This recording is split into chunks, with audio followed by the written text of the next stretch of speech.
you know, folks,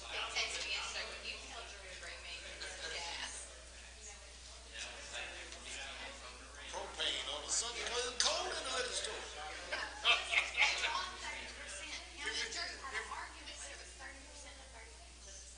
Guess what? And it turned out it was 30 pounds. No, the good stuff ain't gonna freeze on it. Well, guess what? I told him, I said, let me check the tank. There might be a leak, and I need to get some money back. Cause God dang.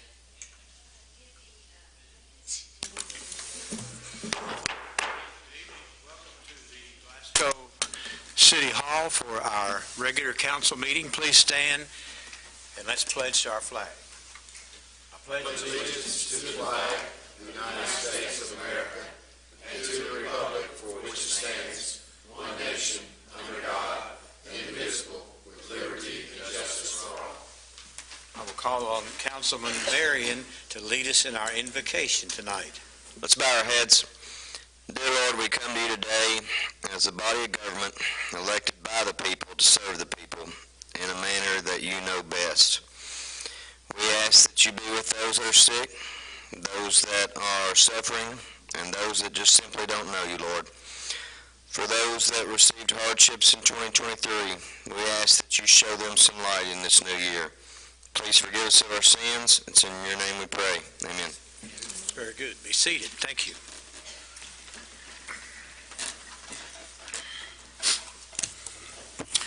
I will now ask Clerk Mona Simmons to call the roll. Benil. Present. Zoom. Councilmember Gauntz. Yes, ma'am. Thank you. Kirkpatrick. Yes, ma'am. Lowry. Here. Marion. Yes, ma'am. Neal. Here. Norris. Here. Trigg. Here. Witcher. All right. Everybody's here. Let the record show we have 100% attendance. Councilman Gauntz, we're glad to have you here via Zoom, and glad that you are on the mend, sir. Thank you, Mayor. The next thing we want to do is you were given the agenda, potential agenda in your packet. I will entertain a motion that we proceed with tonight's meeting following that agenda. Motion, Lowry. Okay, second by Councilman Neal. Any discussion? Okay, all in favor indicate by saying aye. Aye. Opposed, like sign. The agenda is approved. We will follow tonight on the meeting. Now let's go back to the last meeting that we had. You've got the minutes were sent to you in your packet, and I trust that you had a chance to look over those, and if you did, I would entertain a motion that we approve those minutes and put them into the record as our last meeting on January the 8th. Motion, Benil. Okay, is there a second? Second, Kirkpatrick. Is there any discussion on that motion? If not, all in favor indicate by saying aye. Aye. Opposed? The motion carries. All right, I would like to, even today when I got here, everybody in this room's kind of been talking about, well, the weather's been this and the snow's been that and this and that, and I thought, well, why don't we get it directly from our Department of Public Works Director, Jim McGowan, because I think we need to send out big congratulations to the Street Department, to the Department of Public Works, to first responders, to the fire department, to 911 folks. Everybody was on their game. And I want to ask Jim McGowan to come to the podium just to give us a few pointers, a little bit of insight into how the snow removal and cleaning up the city went for that, Jim. Okay, can everybody hear me? Can you hear me? Yeah, can you hear Cody? Okay, good deal. Okay, good. Well, we started out Thursday and Friday, looking at the weather. Of course, we was looking at it all week long, and we decided to start brining the streets on Sunday morning. So basically what we did, we started out at 8 a.m. Sunday morning. Brining operations began. All the city streets except for some residential areas in Zone 4, which is about 10 to 15% of the streets was basically untouched by 7:30 that night. 7:30 Sunday night, we stopped the browning operations, and all efforts were focused on salting all the priorities 1 through 3 again. That's basically you switch over from brining to salting out the back of the trucks due to the weather that was coming. 1:30 a.m. Monday morning, snow plows were engaged to begin removing the accumulating snow. And at that time, we had about 1.5 inches to 2 inches of snow, and we started plowing it at that time, right around 1:30 in the morning. Plowing and salting continued throughout the night and day until 4 o'clock the next evening. All streets and roads had been plowed and or salted. Some of them didn't get plowed, as we all know, but 6 a.m.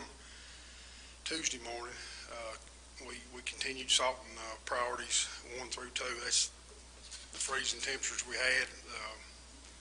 There was no reason to plow at that point, but we did hit the priority 1 and 2s again with salt.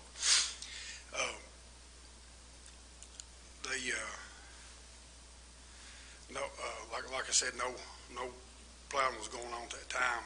All the temperatures was below 10 degrees.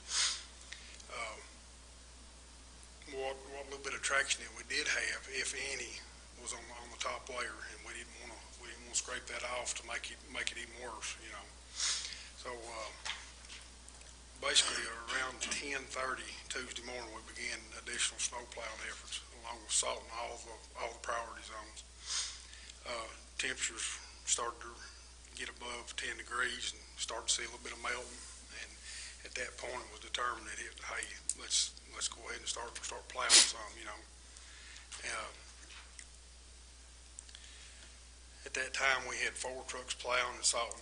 Well, 4 o'clock Tuesday afternoon, the roads and streets started freezing again. Salting and plowing ceased at that time. Around 2:30, we had a truck stuck in a ditch. We went and got him out and called it a day because it's just getting too dangerous.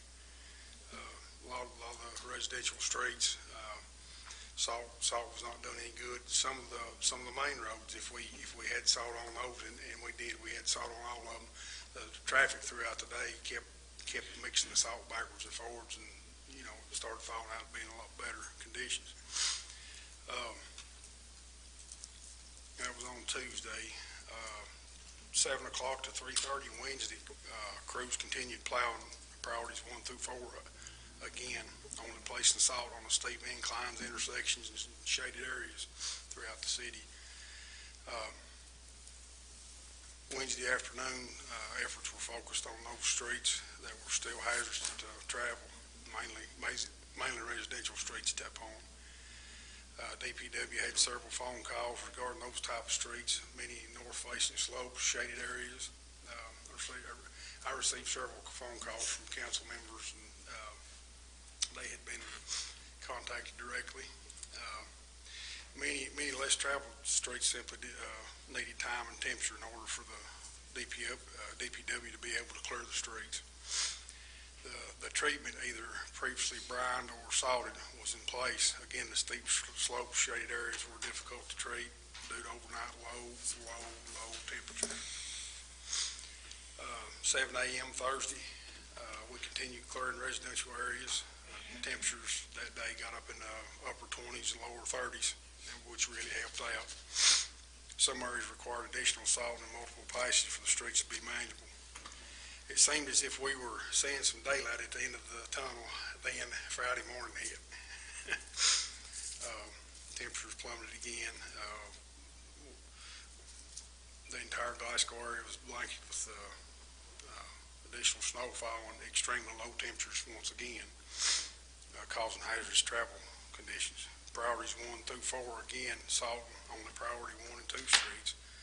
By 10:30 Friday, streets were melting and manageable.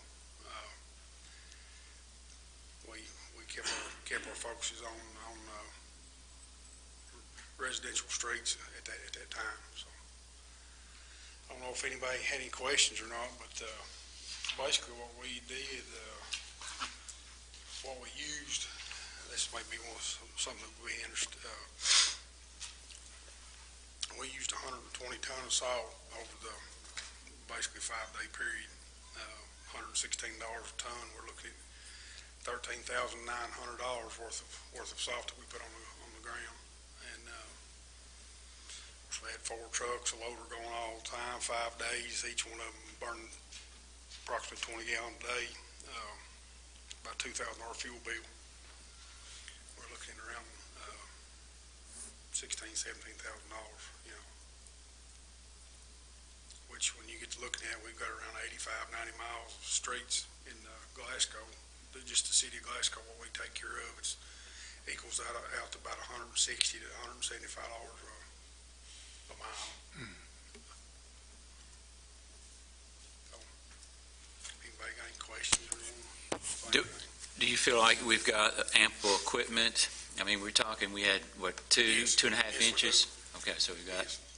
Well, Terry, one of the things that we've seen during these events, we couldn't do much with Monday, Tuesday, and Wednesday. Tuesday and Wednesday, we couldn't do much with this until 9:30, 10:30, when stuff started breaking loose. We actually got a little bit of light up in the sky. sure.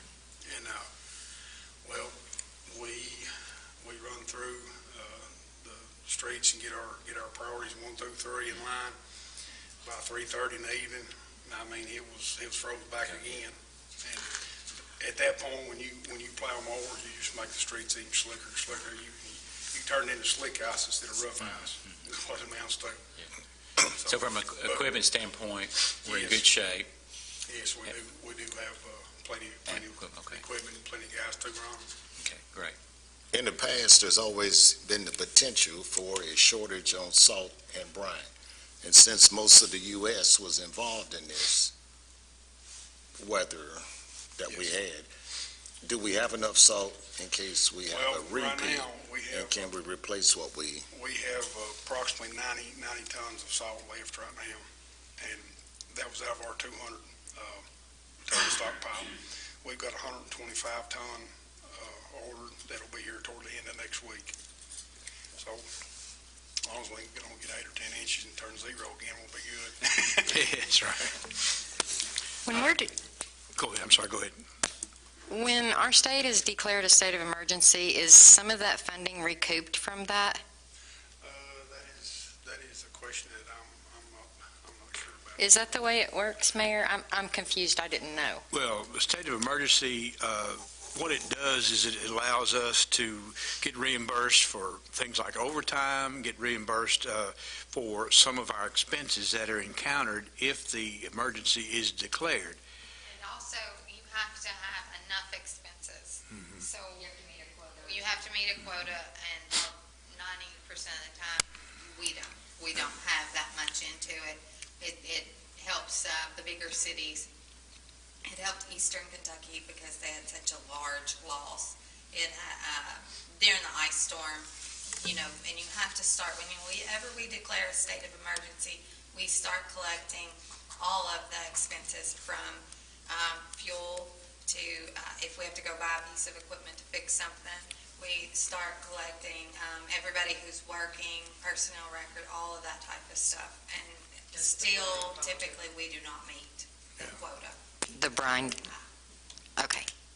And I'm trying to remember what month that the windstorm that we had, we did have a state of emergency declared for that, but we did not meet the threshold to be able to get reimbursed for those expenses. I believe that was in July, Mayor. Okay, it was July, okay, all right. I had an insurance claim. Okay, well, let us know what kind of luck you have. Jim, one last question. Every year or every winter, we have an event, and the folks call and they seem to be upset. Could you explain to them the difference between, say, Green Street, 31E Business Loop, and around the square, why it gets, they're saying, well, we had looked like city vehicles and county vehicles and maybe state, and just break that down so people understand that again. Joe, we've got our priorities in line, priorities 1 through 4 that we treat these streets in that order the best we can. Sometimes when we, like around the square, and You got Highway 90 going out of town. Those are all state roads. And we have state roads coming in. It's 90. We got North Race going out. North Jackson Highway goes up by North Jackson Elementary. Of course, we got 31E Rogers L Boulevard. That's all state maintained road as well. All the way around the square and all the way out South Green right here is state road as well. And a lot of times you'll see us crossing over these streets to get over to the areas that we need to be getting. In the same way with the state, they may run out of material that they're spreading on the road and have to shoot across town or something. And it's like somebody looks up. I think a lot of the misconception is if they see a truck, it's either a state truck or it's a city truck, and they may not know for sure which one it is. Hope that kind of answers your question, Joe. Well, we appreciate the work everybody did in the Department of Public Works. It's great to know that people are committed to making sure we can be safe and get around, Jim, so thanks for your leadership. Appreciate it. Yeah, and we do have, now that this is, we've had our first big event, we had Jim and I had a little podcast explaining the difference in number 1, number 2, number 3, and number 4, and it was really interesting to me because, there's things that the state does because they're state roads, but then there's interconnectors. Now, one that was interesting is that the city of Glasgow does Happy Valley Road from North Ray Street out to the bypass, because even though that would be considered Highway 90, the city takes care of that. And I was thoroughly intrigued with the way that the county and the city and the state all interacted with that, for sure. But boy, we went through a lot of salt. And I appreciate everybody calling and letting us know, because, this business of it snows, we put salt down, and we scrape it, and we're done. This was the opposite of that this time. We'd scrape it, it would melt, it would freeze again, and we needed the public's help in letting us know where that there were problems. Is that safe to say, Jim? Historically, we always have snow events that we may get 3 or 4 inches, throughout the night. But, in Kentucky, by lunch the next day, you'll be in 35, 40 degree range. And it's like that later that night, everything will be fine. But the salt that we used with these temperatures we had, dipping down close to 0 overnight, and wake up first thing in the morning, 5 or 7 degrees. And I mean, I'm looking at it, we could have easily used a third of the salt that we did if the temperatures would have been 10 to 15 degrees warmer. All right. Mayor, what would your action plan be for complaints? Would you rather us notify you or the department head? I know sometimes the calls are overlapped. Maybe you get the same phone call. Oh, I think it's good. You and I had several discussions of people. I think it's best to over notify. In other words, Yes. I know that Jim wants to know, and if Jim is so busy you don't hear back from him and you come through me to get to Jim, that's fine. I'd rather hear twice than not hear 0. Okay, thank you. That's that, because so many people depend on being able to get from point A to point B. We're just used to that. And the science of melting this ice and then it refreezing and how to deal with that is a lot different than just the old, it snows, we plow, we go. 25 degree snow, yes. Yeah. Thank you. Okay. Good discussion. Any other questions of Jim? I didn't talk to Chief Rock or Chief Howie. I know that you guys were very prepared for this. Is there anything outstanding that you would want to tell us that you all had to deal with that was something you weren't planning on at all? I mean, to me, this is, call it pat on the back, but the system worked where people helped other people getting people to work. We have 911 dispatchers that couldn't necessarily make it in, and there was a plan to get them in. And I really felt like that it worked out very well, because this was not exactly an average storm event. There was a lot of things to it, so I was very, very pleased. Thank you. You know, it's not over either, and that's what a lot of people don't realize. I was talking to Chief Rock today. Now starts the pipes unfreezing, and they get the phone calls when that starts and stuff like that. So Yeah. we're finished with that part of it, but Yeah. now they have to also play in the part of the cleanup even after it's all gone. Right. So that was interesting to hear, you know, that they're the first call of that too. Yeah, it's, we're not coming down necessarily quickly. We're going to have things that happen.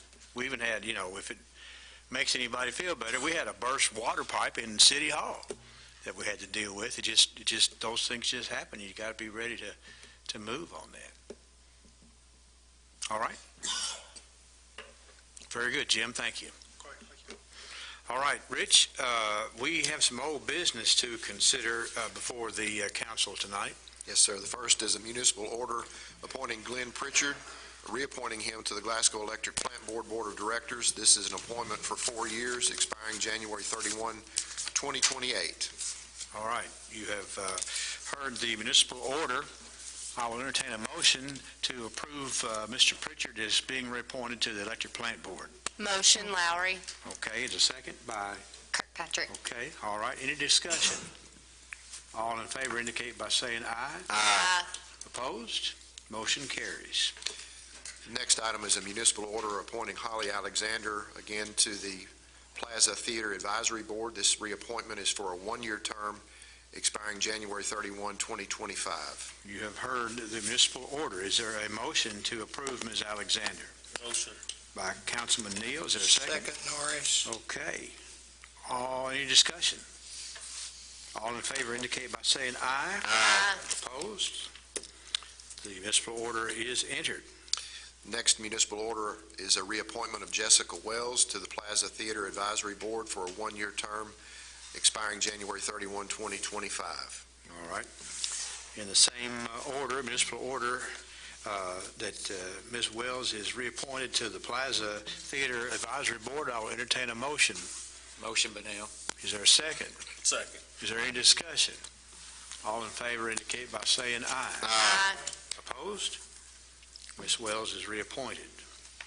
Next item is another municipal order reappointing Cody Meek to serve on the Plaza Theater Advisory Board for another 1-year term expiring January 31, 2025. You've heard the order. Is there a motion to approve? Motion. Norris. All right, second? Second, Lowry. Okay, any discussion? All in favor indicate by saying aye. Aye. Opposed? The order is entered. Mayor, before we go any further, may I say something? Ms. Lowry, are you on the Plaza Board? Yes, ma'am. I got a message today, something about heating. Do you know anything about that? Yes, Mayor, do you want to address this? I was made aware of this last Friday when I went in to drop off some material, but I think the mayor can probably give a better update of where we are with parts. And it is not HVAC, it's a boiler. Yeah. Boiler issue. It would have been 2 Friday mornings ago, the alarm went off on the boiler, and it called the phone of Dennis Prophet, who is the city maintenance director. He went and checked, and the boiler at the Plaza Theater had a combustion chamber that was cracked. With that being said, he immediately called the person that helps us with our heating and cooling equipment, and they determined what the problem was, and I want to say this wrong, but the name of the company that makes it is Lochnavar. They called the corporate headquarters, the parts supplier of Lochnavar, and found out that we could get the parts. It would be a 3 to 4 week lead time. The other option would be to replace it. That was a 7 to 11 week lead time. Of course, the unfortunate thing is that there are several things scheduled for the plaza. Like this past Friday night, the Eagles tribute band was going to be here. They had sold 800 tickets for that. 800 tickets that had to be refunded. And then there's a couple of events that Helping the Hardworking had to schedule. But with that 3 to 4 week lead time, we weren't able to tell them that we could for sure have it fixed. So I guess if somebody asks you about the heat, it's going as fast. It's been analyzed. Everybody's ready to go. But it's amazing how many places that normally service boilers, they don't have any parts. I was asked that question today if I knew what was wrong, and I didn't. Yeah. Thank you for explaining, and I will. If Dennis was here, he's been, in other words, the parts have been ordered, and they've told us 3 to 4 weeks. I'll feel better when we know they're on the truck. I don't feel like that it's going to be a very long repair once we actually get the parts in-house. Of course, with boilers, you know, they are licensed. They have to be inspected and all that sort of stuff. But we're trying to get our ducks in a row to where that'll be just a quick turnaround. So basically, if a concert was scheduled and that happens, their tickets are refunded and the concert's not rescheduled, or it's rescheduled? On the Eagles tribute band has been rescheduled May 11th. May 11th. Okay. I don't know about the Helping the Hardworking. Okay. Which was, they're looking at fall for that? Yes, And Marta, a lot of that is left up to the renter. Yeah. Those shows were all rentals, and so the director at the plaza will have conversations with those people for that to be determined. Thank you. And, you know, there's heat upstairs in where the office is and all that, but down there, particularly close to the front of the stage, it's really cold. When we were down there in that boiler room, it was really cold the other morning when it was 7 or 8 degrees. You can imagine, even with a house full of people, we wouldn't be able to get the heat anywhere near down there what we needed to do. So it's an unfortunate, it was a sad thing because 800 tickets in the middle of winter to come to the Plaza Theater in Glasgow, that was a big disappointment for 800 people at least. But we have to play the card that was dealt, and I think we're going about it as fast as we possibly can. Thank you for explaining that to me. Very good.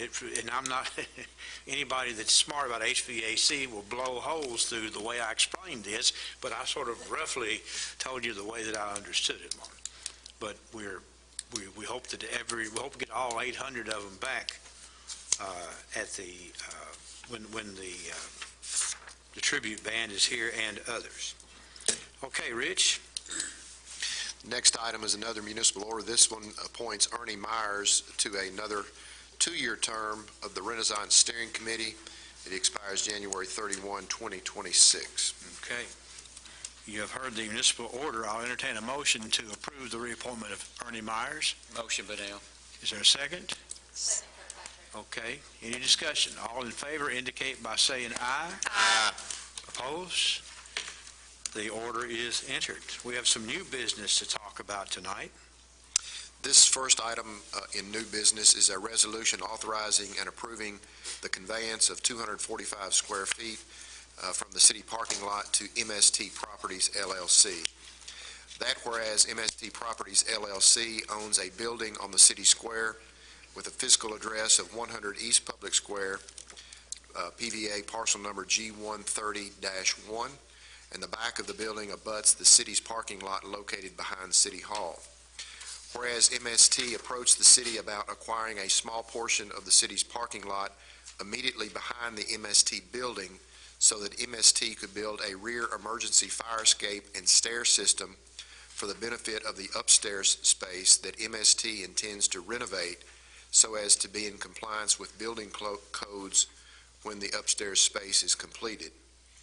Whereas the area in question is located within the city's assumed 12-foot alley that has been in existence for many years, but due to the concrete curbing along East Main Street and the already sunken entryway to the back of the MST building that has also existed for many years, the area in question has not ever been used for ingress and egress of the parking lot traffic, and therefore to convey same to MST would not change the everyday traffic flow and use of the parking lot. And whereas to enable MST to fully utilize its building and to assure that building codes are satisfied, the city is willing to convey 245 square feet or .006 acres more or less from the city's parking lot to MST for the sum of $1,000, subject to the approval of the City Council. Now therefore, in light of the foregoing recitals, be it hereby resolved by the city as follows. 1, for the purchase price of $1,000, the city shall convey to MST Properties a small portion of the city's parking lot that abuts MST's building located at 100 East Public Square, and the portion to be conveyed contains 245 square feet or .006 acres more or less, as shown by the plat and legal description attached as Exhibit A. 2, MST Properties LLC shall be responsible for all costs associated with closing the transaction, including the deed preparation, survey costs, transfer tax, if any, and the recording fees. 3, Mayor Henry Royce is authorized and directed to execute all documents necessary to complete the transaction for and on behalf of the city, including but not limited to a deed of conveyance. And lastly, number 4, the city attorney, Rich Alexander, is authorized and directed to prepare all real estate closing documents and to conduct the closing. All right, you have heard the reading of the resolution. I will entertain a motion to approve the resolution. Motion, Bunnell. Is there a second? Second. All right, and so we're now opening it up for discussion. Would you like to discuss what this resolution is about? Mayor Ross, one question I would have on this motion is the dollar amount for the conveyance, $1,000. Did we seek an appraisal? Did we just arbitrarily come up with a number? I mean, did they offer the $1,000? Was there any consideration for the value of it? Or? It was a discussion. Of course, first of all, what we required MST, they hired Joe David Houchins from Pride Engineering to do the survey so we could see exactly what they were talking about. We have used Andrew Parsley before to help us do some appraisals, but based on discussions we've had on other parcels, he has to go on comparables.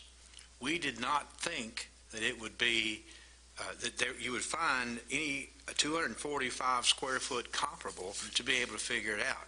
So between a conversation with myself and with Kevin Myatt in the Planning and Zoning Department, I think Rich and I even talked about it, we just determined that for that small of an area, we needed to be sure that to have skin in the game, we could spend a lot more than that getting it surveyed and not be able to find a comparable. So we sort of agreed on, internally we agreed on $1,000, and the MST folks said that's fine.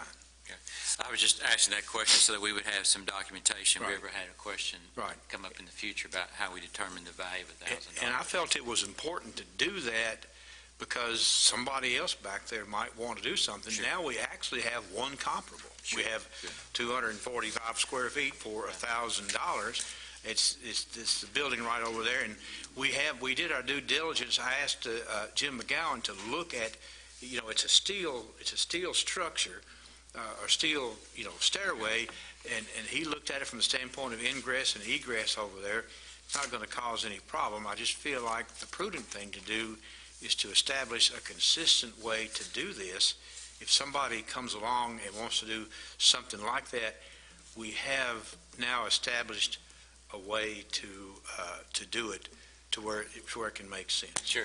Thank you. It's from my understanding that the back of that's going to be similar to what's already to the right of that, the back of it as far as the appearance, and I think they're doing that more, like you said, for a, in case there was a fire or a safety concern to be able to get from the second floor out safely. Yeah, it's all about safety, and like I say, we've looked at it internally, had our engineer look at it, DPW look at it, and I feel like that we've done what we need to do to make sure it's a good move. Good discussion. Other discussion? All right. You have heard the resolution, and we have a motion and a second. Now I'm going to call the question. Clerk, do you want me to do a roll call? Have to. Okay, all right. Well, then I'll just ask for everybody in favor of doing this, indicate by saying aye. Aye. Opposed? And the resolution carries unanimously. And I'm presuming that in your package you all got the drawing and all of the various documents that were done to set this up. All right. Go ahead. Mayor, the last item under new business will be another resolution authorizing the filing of a grant application, and I'm just going to read from a summary for the benefit of the council. This resolution authorizes Henry Royce, Mayor of the City of Glasgow, to file an application with the Department of Transportation, United States of America, for a grant under the federal transit law known as the Infrastructure Investment and Jobs Act, and to take any and all necessary ancillary action, including but not limited to executing all required documents to support the application, executing affirmative minority business practices, furnishing additional information to the U.S. Department of Transportation as may be required in the application process, and to execute grant contract agreements with the Kentucky Transportation Cabinet for aid in the financing of the operating assistance project. This resolution further gives assurance that the legislative body intends to continue the operation of transit service or planning the transit service for a minimum of 5 years, and that the legislative body will commit its local share of funds necessary to support this project to improve transit service in the city's service area for a minimum of 5 years from the inception of the project, and that the local share of expenses is to be resolved from the Glasgow municipal budget. This is what we do every year as a housekeeping measure for the transit system. Okay. All right. You have heard the resolution. I will entertain a motion that we approve it. Motion, Norris. Okay, is there a second? Okay, is there any discussion? I don't know if Ms. Russell, is there anything that you need to say about this? This apparently is a housekeeping thing that we need to do every day, every year as a body, right? Okay, so we have a motion and a second, and we've had discussion. So all in favor of passing this resolution indicate by saying aye. And opposed, like sign. So the resolution does pass. A couple of announcements right here. We have the annual meeting of Barren, Inc. and their awards banquet coming up on Tuesday night, February the 6th. It's always a nice evening, and we would encourage each of you to be there with us as we enjoy the successes of Barren, Inc. It's at the Cave City Convention Center starting at 5 p.m. on the evening of February the 6th. And it looks to me like we're going to be back here on February the 12th for another city council meeting at 6 p.m. Are there any other announcements before we call for adjournment?